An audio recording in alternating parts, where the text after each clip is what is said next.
Is not this the fulfillment of these words? What pygmies our mere intellects in comparison with this gigantic but simple understanding, and yet we have dared to look upon ourselves as giants of intellect? Why, we are mere babes. I just begin to see the meaning of, quote, "Ye must be born again," end quote. How true the words! I leave the reader to imagine our surprise or bewilderment.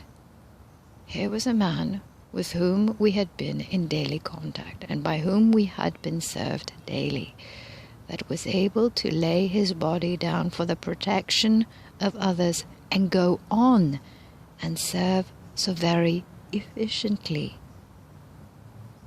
Could it do otherwise than recall, quote, "He that is greatest among you shall be servant or shall serve," end quote.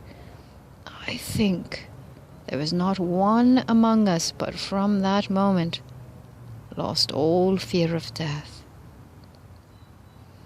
These people are accustomed to laying a body down before a village in the jungle of a country infested with marauding men and animals, and that village is as safe from the ravages of men and animals as though it were in a civilized country.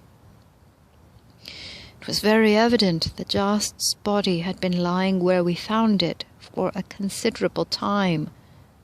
The hair had grown long and bushy, and in it were the nests of a little bird peculiar to the country.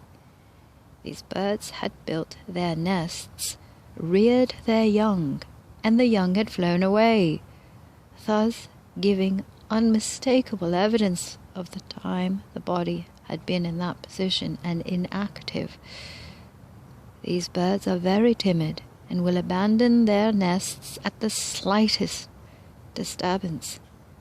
This shows the great love and trust of the little birds.